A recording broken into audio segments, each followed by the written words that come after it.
wabarakatuh. Ambilin arang yang di depan di atas kata langsung.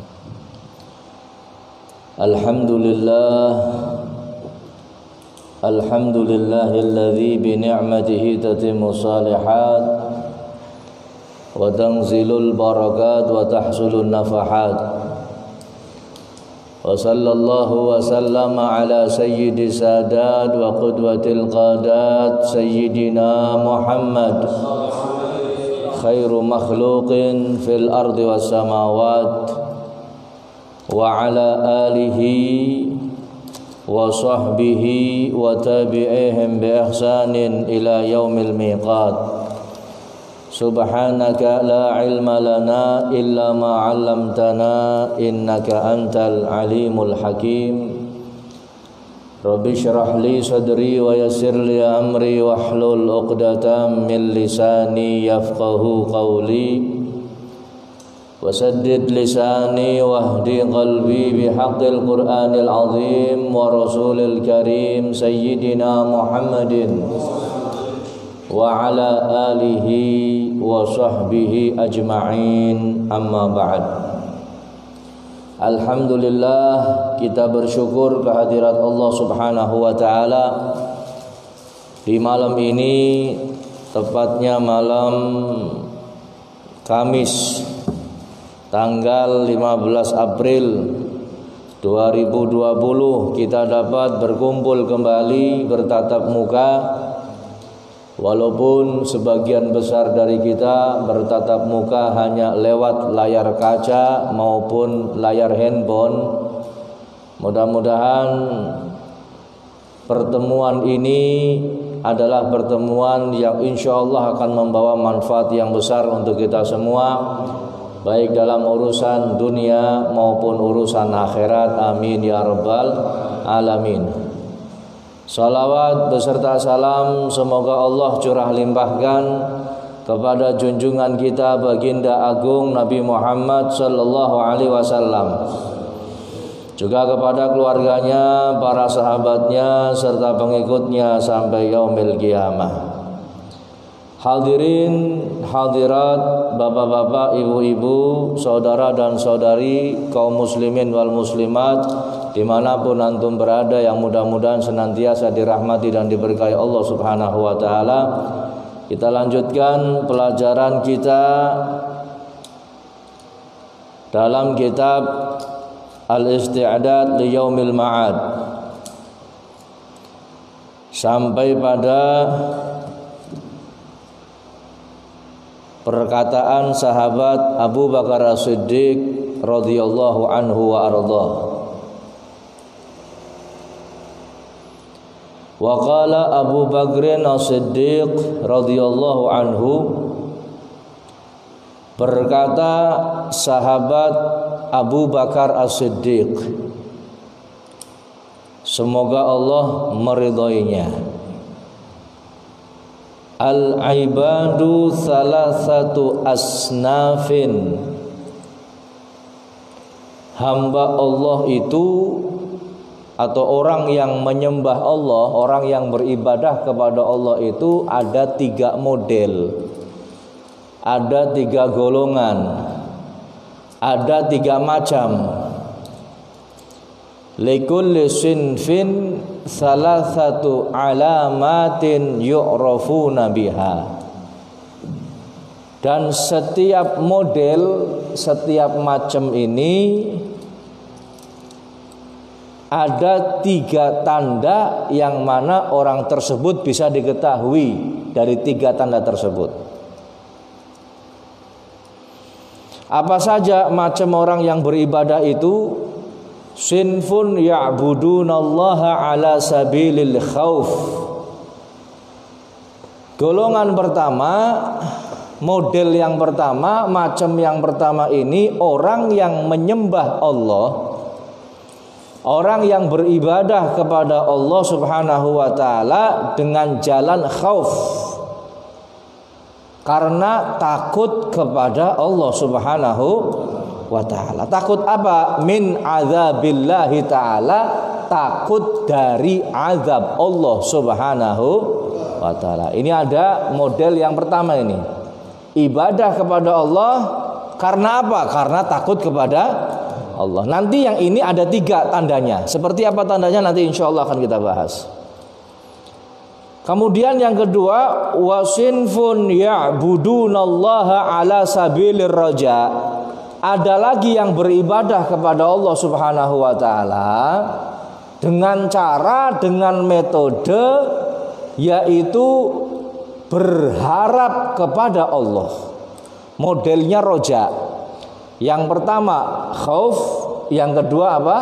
Roja. Khauf ini takut, roja ini berharap. Ini model yang kedua apa? Mereka beribadah berharap.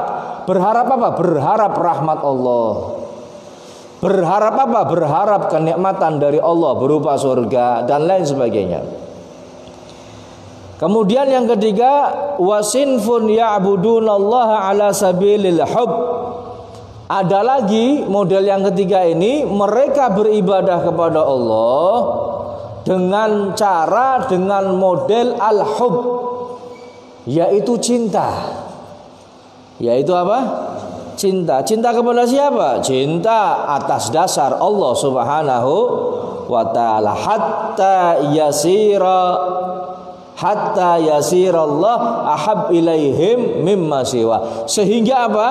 Orang yang beribadah karena cinta kepada Allah, tidak ada yang dicintai kecuali Allah Subhanahu wa ta'ala. Nah, ini kata sahabat Abu Bakar, orang beribadah modelnya ada 3. Nanti kita model yang mana, coba lihat tanda-tandanya. Kira-kira kita masuk model yang mana? Yang pertama, ibadah karena takut. Yang kedua, ibadah karena roja. Yang ketiga karena apa? Al-hub. Semuanya baik. Semuanya apa? Jangan dikira yang disebut ini nggak baik. Semuanya baik. Orang ibadah karena roja bagus. Orang beribadah karena khauf bagus. Orang beribadah karena cinta bagus. Semuanya bagus. Ya. Cuman kita lihat tanda-tandanya seperti apa. Tanda-tandanya seperti apa. Walil awwali salasu alamatin. Yang pertama ini ada 3 tanda.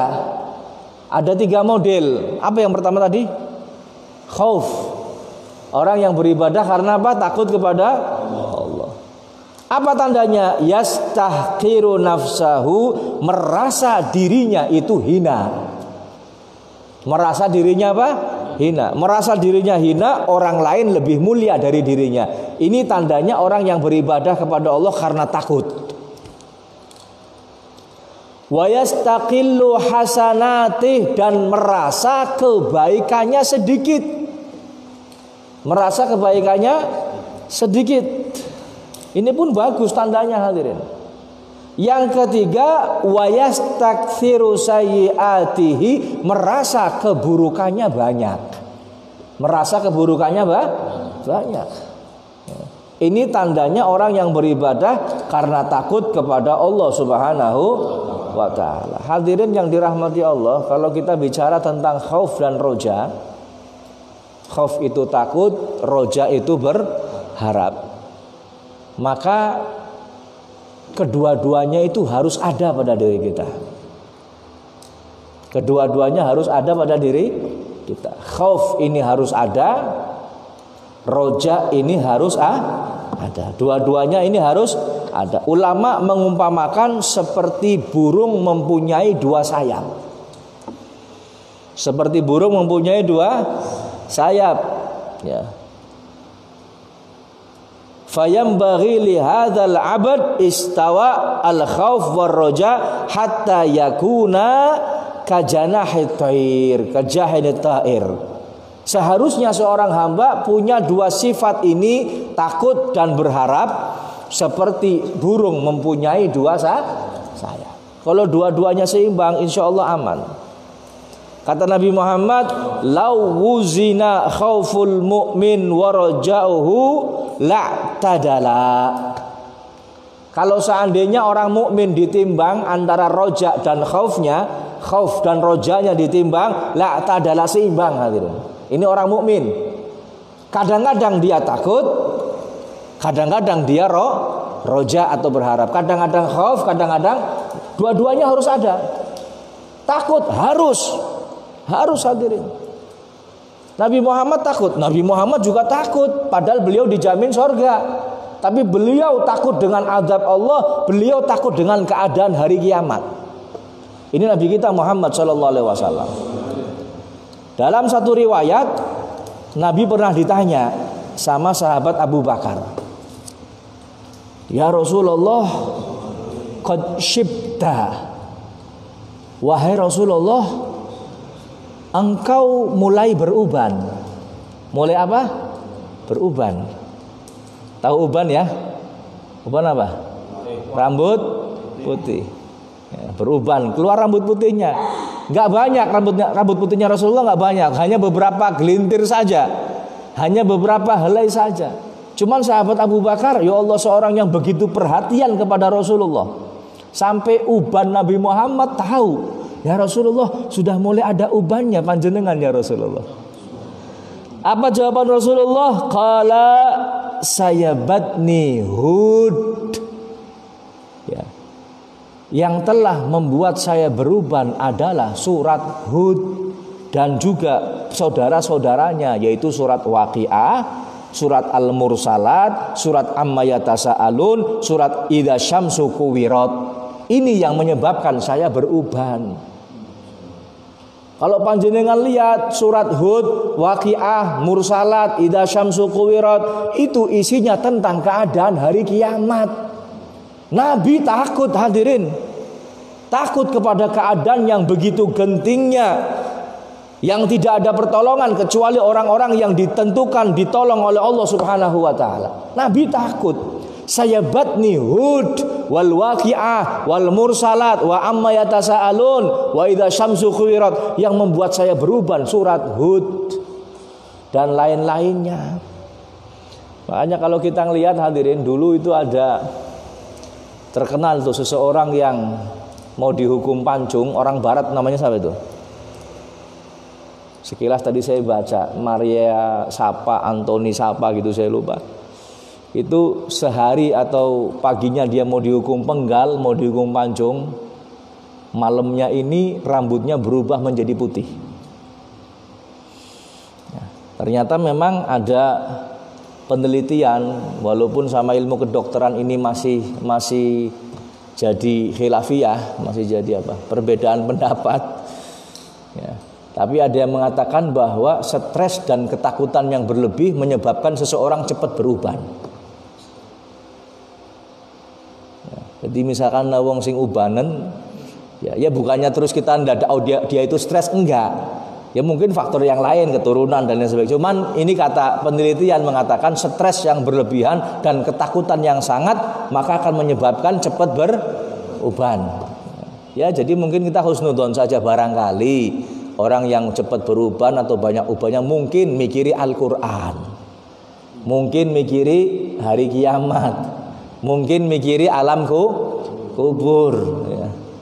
Ya, jadi ini mengatakan demikian. Nah, Rasulullah ketakutan dengan hari kiamat, bukan nggak takut, Nabi Muhammad takut. Ya. Sampai ada cerita hadirin, ada seseorang dulu kejadian nyata ini banyak diceritakan oleh orang-orang Arab. Ya Allah wa'lam kebenarannya saya belum menemukan tahun berapa, beritanya seperti apa.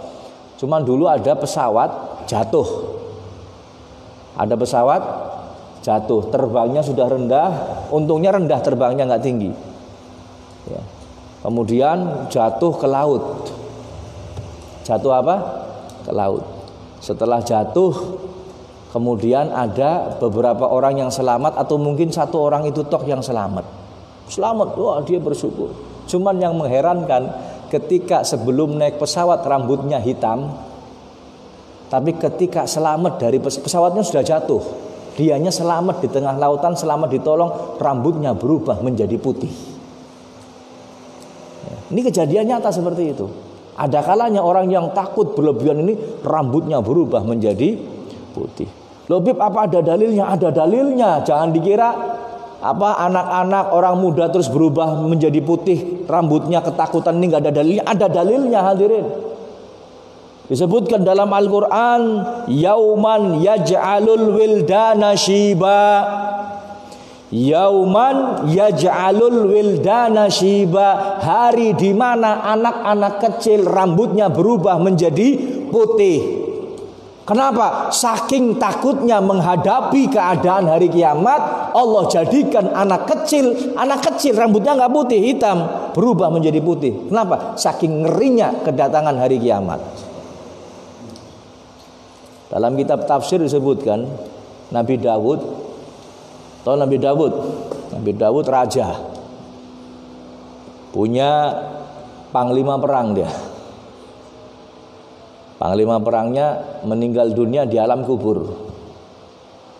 Kemudian atas izin Allah, Nabi Dawud membangkitkan orang itu dari kuburnya. Ya, ada satu masalah, ya wallahu a'lam masalahnya, ada yang mengatakan ini dan itu, yang jelas Nabi Dawud minta sama Allah untuk membangkitkan panglima perangnya dari alam kubur. Setelah bangkit, Nabi Daud bingung. Panglima perang saya itu matinya muda, rambutnya hitam.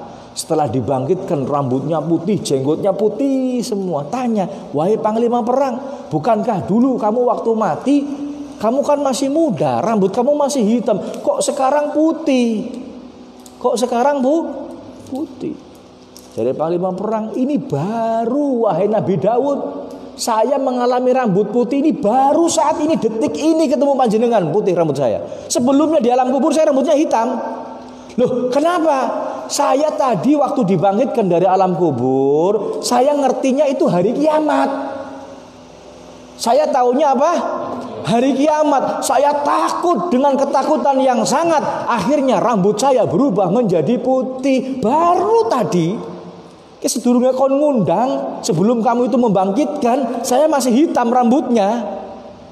Ya, ini gara-gara saya dibangkitkan, saya taunya ini hari kiamat, saya takut sehingga rambutnya berubah menjadi putih. Orang-orang dahulu hadirin ya Allah, ketakutan ya akan kejadian hari kiamat ini luar biasa. Lihat bagaimana Nabi Muhammad ketika membaca ayat tentang azab, beliau minta perlindungan dari Allah, kadang nangis. Para sahabatnya pun demikian, nangis memikirkan hari kiamat hadirin, nangis mikirin hari kiamat. Ikrimah bin Abi Jahal, ayahnya Abu Jahal ini kafir, musuh Nabi Muhammad. Ikrimahnya masuk Islam, ya Allah, ketika melihat tulisan Al-Quran. Ya, kemudian beliau pegang, dirangkul, dicium, hadza kalamu rabbi, hadza kalamu rabbi, sambil nangis, kadang-kadang pingsan. Ini ngelihat Al-Quran, saking memuliakannya Al-Quran. Para orang-orang dahulu hadirin, ketika melihat kuburan mereka nangis. Ketika melihat orang mati mereka nangis. Karena apa? Takut. Bukan takut matinya, tapi takut keadaan yang terjadi di alam kubur, di alam barzah. Ketika melihat saudaranya meninggal dunia, temannya meninggal dunia, keluarganya meninggal dunia, nangis. Bukan karena sedih kehilangan itu saja, cuman karena besok saya pun akan mengalami hal yang sama.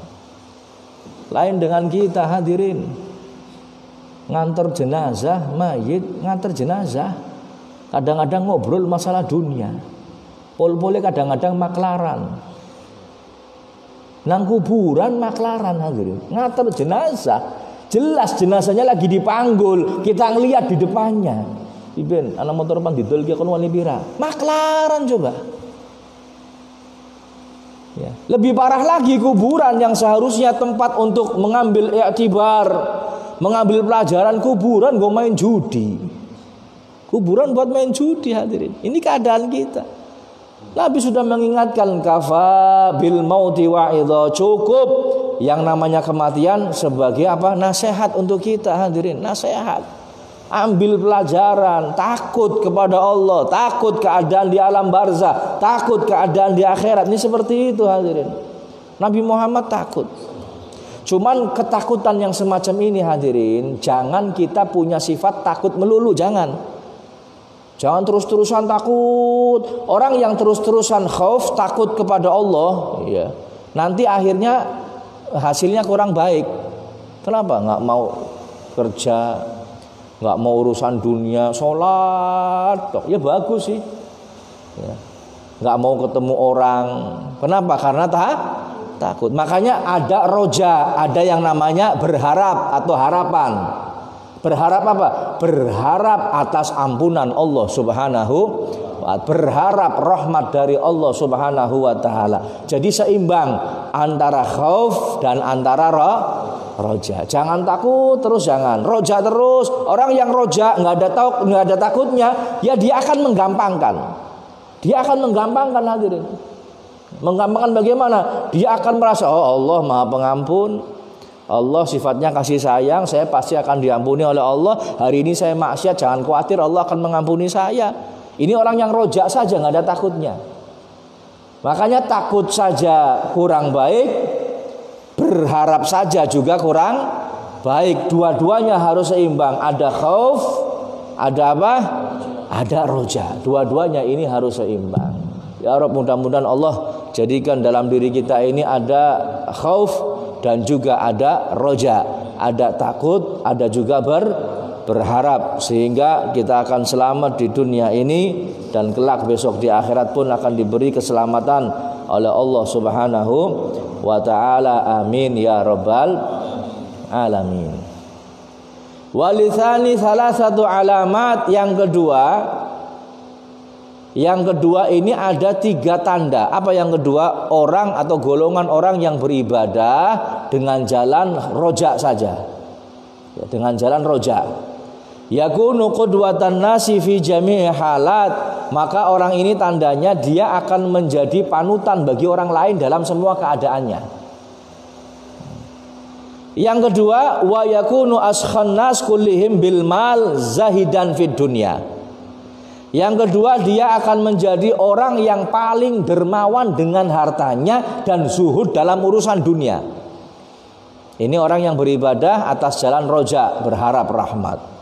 Dan yang ketiga, wa yakunu hasanadzan billah fil khalqi kullihim. Dan dia akan husnudzon kepada Allah di dalam menghadapi makhluk semuanya. Dia akan husnudzon, hadirin. Dia nggak punya sifat su'udon kepada Allah dan juga terhadap hamba-hamba Allah Subhanahu wa ta'ala. Walithalithi salah satu alamat yang ketiga, yaitu orang yang beribadah, ya, dengan metode al-hub atau cinta. Ini ada 3 tanda.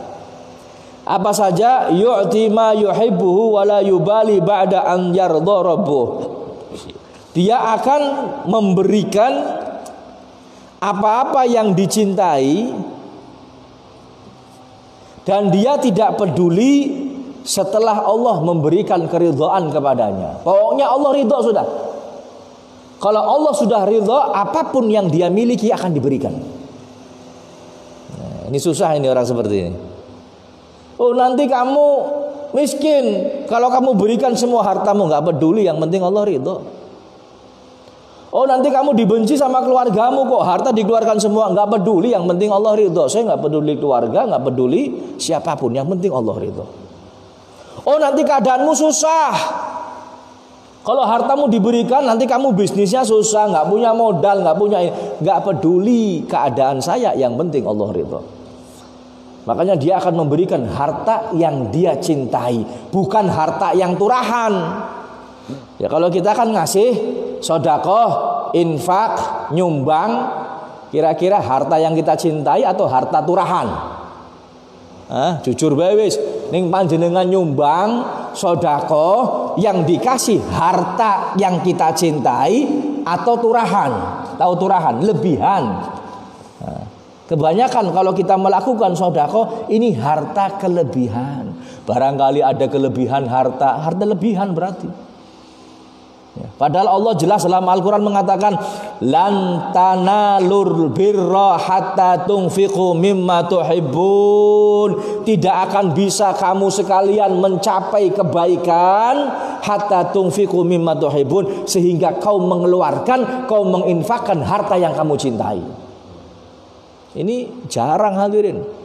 Zaman sekarang jarang, bukan nggak ada, insya Allah ada, cuman kita nggak tahu, tapi jarang. Ya. Kalau dulu sahabat ya Allah luar biasa, ketika turun ayat ini ada sahabat namanya kalau nggak salah Abu Tolhah. Namanya siapa? Namanya Abu Tolhah. Abu Tolhah Al-Ansari ketika dengar Ketika dengar ayat ini, lan tanalul birra hatta tunfiqu mimma tuhibbun. Dia ini punya kebun kurma yang sangat dia cintai. Hasilnya luar biasa. Namanya kebun Bairuha. Ini kebun wah orang banyak memuji karena dahsyatnya, hasilnya luar biasa. Dengar ayat ini, kemudian langsung datang kepada Rasulullah, ya Rasulullah, saya punya harta satu-satunya yang saya cintai, hari ini saya infakkan di jalan Allah. Ini dengar ayat ini hadirin. Harta satu-satunya sebagai modal dia hidup, untuk penghasilan sehari-hari, untuk penghasilannya dia, untuk makan, untuk bisnis, untuk ini, semuanya diberikan, diinfakkan di jalan Allah. Ini para sahabat seperti itu hadirin. Ada lagi yang punya 6 kebun, diberikan semua kepada Rasulullah. Ada sahabat yang sampai dia menginfakkan kebun kormanya, istri sama anak-anaknya lagi bermain di kebun korma disuruh pulang. Hei istriku, hei anakku, ini sekarang harta ini nggak halal buat kita karena harta ini, kebun ini sudah saya infakkan di jalan Allah. Itu mereka seperti itu hadirin. Lagi dibutuhkan, diberikan semuanya. Nah, ini gambaran dari para sahabat Nabi Muhammad SAW. Kalau mau bertanya tentang keimanan, tidak ada satupun dari kita yang bisa menyaingi keimanan sahabat Nabi. Tidak ada satupun. Makanya sehebat-hebatnya waliullah, wali yang punya keramat yang luar biasa, dibandingkan satu sahabat yang mungkin paling rendah, ini masih jauh lebih mulia sahabat yang paling rendah dibanding wali yang punya karomah yang paling tinggi. Nah, ini sahabat Nabi. Ya, bayangkan keimanan Bilal bin Rabah, diseret, disiksa, dia cuma dengar kalimat satu, Allah Maha Esa. Buat wiridan tiap hari, ahadun ahad, ahadun ahad, ahadun ahad, disiksa, yang keluar dari mulutnya ahadun ahad, ahadun ahad. Imannya luar biasa hadirin. Oh, kita bukan ahadun ahad saja. Kalimat-kalimat zikir sudah sering kita dengar, sudah sering disuruh sama kiai, sama ustadz, sama ulama, sama habaib, baca ini, baca itu, nggak pernah baca. Kita sudah ngerti la ilaha illallah, ngerti tasbih subhanallah, ngerti tahmid alhamdulillah, ngerti sholawat, ngerti ini, ngerti itu, nggak pernah dibaca. Bilal baru satu ahadun ahad dibaca dan imannya kuat. Ini sahabat Nabi. Makanya nggak ada yang bisa membandingkan keimanan sahabat dengan kita semuanya. Ini tentang tandanya orang yang ibadah karena cinta. Yang pertama, dia akan memberikan apa yang dia cintai dan dia nggak peduli, yang penting Allah ridha. Kemudian yang kedua, wa ya'malu bi sakhati nafsihi ba'da an yarda rabbuh. Dia akan beramal, akan melakukan satu perbuatan sekalipun dirinya, nafsunya nggak senang, nafsunya nggak suka, nafsunya menghalang-halangi, maka dia tetap beramal, beribadah, yang penting Allah ridha. Yang penting apa? Allah ya ridha.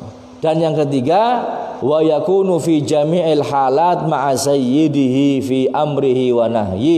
Dan dalam semua keadaannya, orang yang beribadah karena cinta ini, dia akan selalu bersama dengan majikannya. Majikannya di sini adalah Allah Subhanahu wa taala. Baik dari perintahnya maupun larangannya, dia selalu mengerjakan perintahnya dan meninggalkan larangan Allah Subhanahu wa taala. Ya Rabb, mudah-mudahan ciri-ciri yang disebutkan ini salah satunya ada pada diri kita. Ya, tapi paling tidak hadirin, kita ini yang penting harus punya al-khauf, takut, dan harus punya ar-roja, berharap, seimbang. Ya, harus seimbang antara khauf dan roja, supaya kita ini selalu takut, ya, takut sama Allah, takut sama siksa, takut sama azab. Tapi juga kita berharap, ya, di samping kita takut, kita punya rasa untuk bisa berharap bahwa Allah Subhanahu wa Ta'ala ini maha memberikan rahmat dan kasih sayangnya kepada semua hambanya. Kalau dua-duanya ini ada, insya Allah kita selamat, hadirin. Teman Habib Abdullah bin Ali al-Haddad mengatakan, ya, beliau menulis bab khauf dan roja dalam kitabnya, ya. Dan beliau mengatakan, saya sengaja menulis bab khauf ini lebih banyak daripada bab roja. Bab khauf lebih banyak daripada bab roja. Bab masalah takut atas siksa Allah lebih banyak daripada roja, berharap. Kok bisa demikian, kata beliau? Sebab di zaman ini, di zamannya Habib Abdullah al-Haddad yang nulis Ratib Haddad itu, di zamannya Habib Abdullah, orang ini lebih banyak mempunyai atau orang ini lebih banyak mempunyai sifat roja, ya, lebih banyak berharap daripada takut, sehingga mereka menggampangkan apa? Menggampangkan amalan-amalan atau menggampangkan larangan-larangan Allah Subhanahu wa Ta'ala. Makanya beliau mengatakan, saya sengaja menulis bab khauf lebih banyak daripada roja, ya. Artinya apa? Yang lebih dipentingkan ini khauf, sebab banyak orang ini menggampangkan. Allah maha pengampun, sudah saya maksiat insya Allah diampuni sama Allah. Allah kan maha pengampun. Lebih banyak menggampangkan, makanya khauf ini lebih banyak ditekankan oleh beliau, ya. Kalau mau dibandingkan, beliau itu menulis bab khauf ini 2 lembar, menulis bab roja menulis bab roja 2 lembar, menulis bab khauf ini 10 artinya lebih banyak daripada roja. Ini zaman dahulu, hadirin. Mungkin kalau beliau hidup di zaman sekarang, nulis bab rojanya setengah halaman, nulis bab khauf 2 jilid mungkin, ya. Karena apa? Karena orang banyak menggampangkan di zaman akhir ini, ya. Jadi kalau mau, sebenarnya paling bagus seimbang, khauf dan roja seimbang. Cuman kalau melihat keadaan masyarakat yang terlalu menggampangkan, maka banyakin khaufnya daripada rojanya, ya. Supaya nantinya ujung-ujungnya juga seimbang. Cuman kalau sekarang ini orang terlalu banyak menggampangkan, terus dijojrot tentang roja, akhirnya mereka tambah menggampangkan. Ya, mudah-mudahan 2 sifat ini ada dalam diri kita. Amin ya rabbal alamin. Hadirin yang dirahmati Allah Subhanahu wa Ta'ala, kita lanjutkan sedikit tentang fikih yang kemarin sudah dipelajari sampai pada bab wa yahrumu 'alal junubi khamsah, dan diharamkan bagi orang yang junub 5 hal. Orang junub tahu ya? Orang junub ngerti? Ada 5. Khamsatu asya'a, 5. As-salatu, salat, wa qiraatul Qur'an, membaca Al-Qur'an, wa mashul mushaf, menyentuh Al-Qur'an, wa hamluhu, dan membawanya, wa tawaf, wa lubthu fil masjid, dan tinggal di masjid. Wa yahrumu 'alal muhdits 3 asya', dan yang diharamkan bagi orang yang hadas saja 3 hal. Ya, kalau dalam Safinah 4, nanti akan kita terangkan secara detail. As-salatu, yang diharamkan bagi orang yang hadas ini salat, wa tawafu, dan juga tawaf, wa masul mushaf, dan menyentuh Al-Qur'an, wa hamluhu, serta membawanya. Ini diharamkan bagi orang yang berhadas.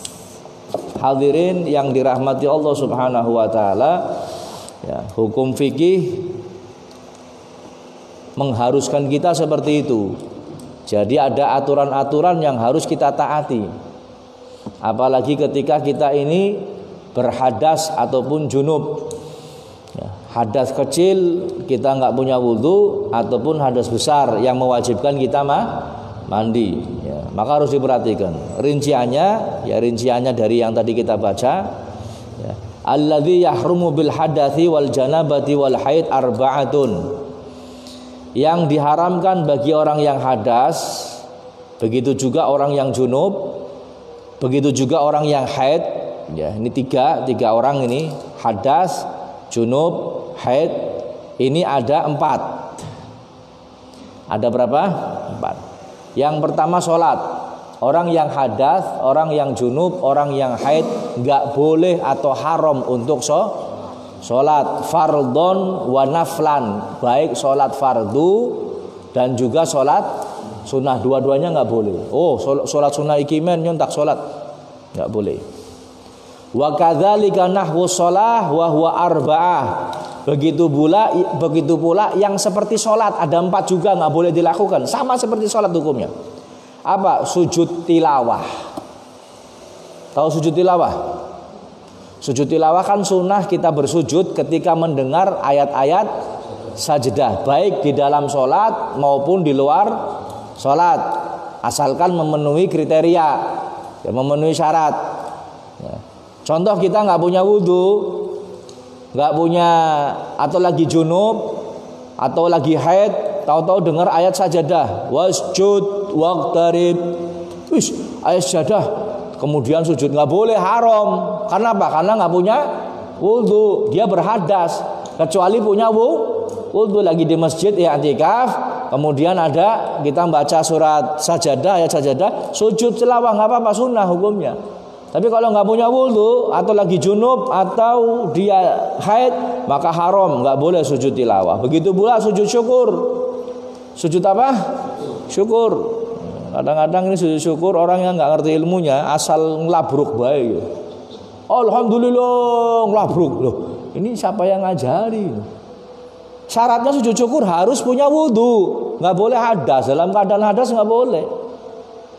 Kemudian khutbah Jum'ah pun harus suci dari 2 hadas. Ya.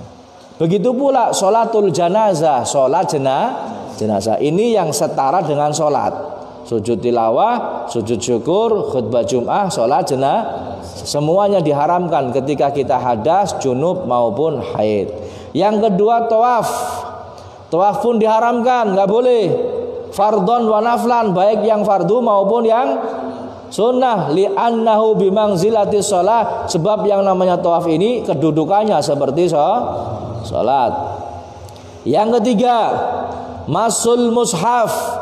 Yang ketiga menyentuh Al-Quran.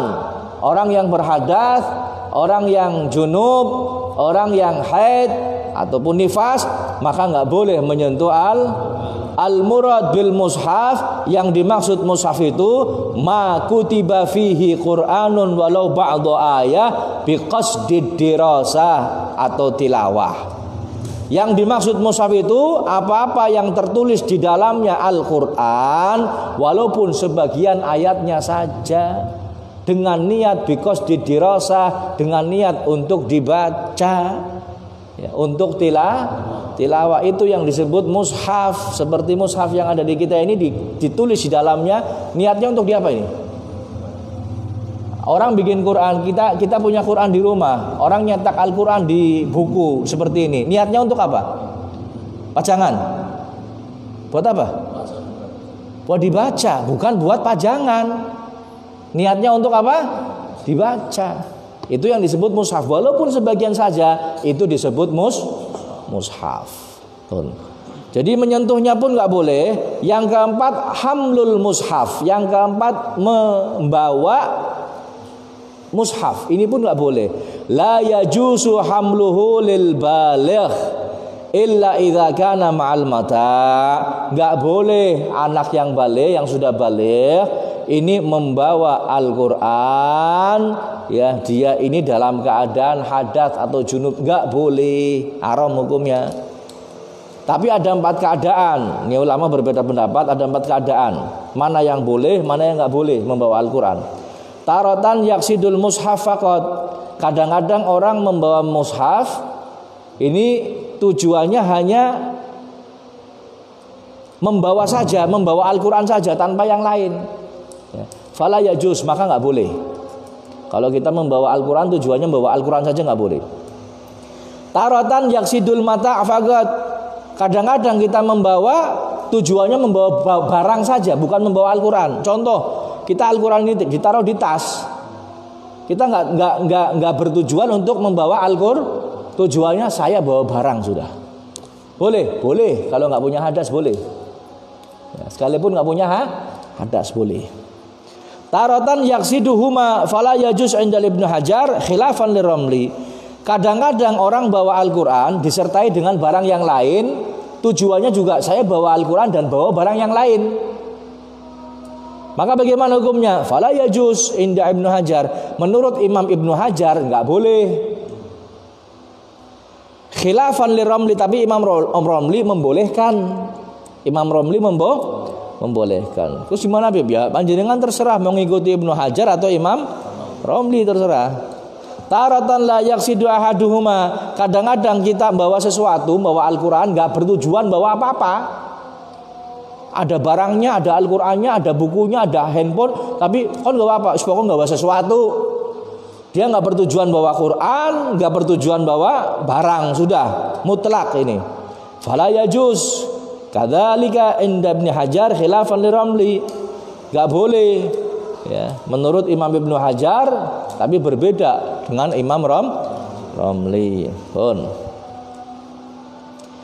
Masailu fi masil mushaf wa hamlihi. Ada beberapa masalah yang berkaitan dengan menyentuh Al-Quran dan membawanya. Yang pertama, yajuzu hamlul mushaf wa massuhu lisabi al-mumayyiz lidirasa faqat inda Ibnu Hajar wa Romli, wa yajuz inda Bamakhramah wala li ghairi dirasa. Ada yang berpendapat boleh membawa mushaf dan menyentuhnya bagi anak kecil yang belum mumayyiz, yang sudah mumayyiz. Yang sudah mumayyiz tapi dia nggak punya wudu, boleh. Yang penting tujuannya apa? Lidirasa, untuk belajar. Anak kecil nggak punya wudu, bawa Al-Quran, boleh. Tujuannya untuk apa? Tujuannya untuk belajar. Ya.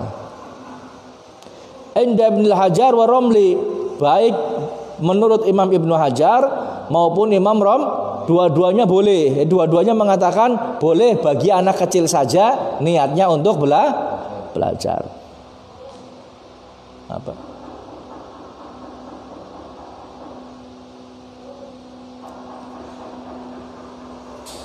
Tuk.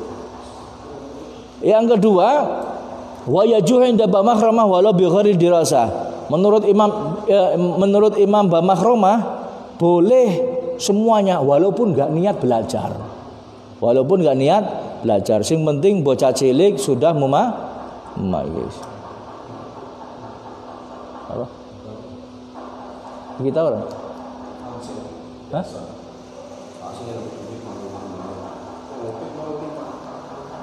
Paring di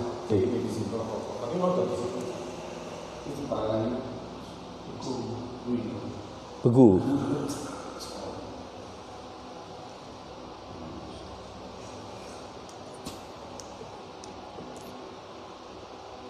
Nah, insyaallah nanti penjelasan berikutnya akan kita jelaskan pada pertemuan yang akan datang. Ya, insyaallah berarti ketemu lagi malam Selasa. Sebab nanti malam Sabtu kita bahas kitab Risalatul Mu'awanah dengan Risalatul Jami'ah. Ya, untuk malam Selasa kita bahas kitab Riyadhus Shalihin dengan fikih. Ya, begitu pula malam Kamis. Mudah-mudahan Allah berikan keberkahan, berikan manfaat dari apa yang kita pelajari. Amin ya rabbal alamin. Hadzal afu minkum. Assalamualaikum warahmatullahi wabarakatuh.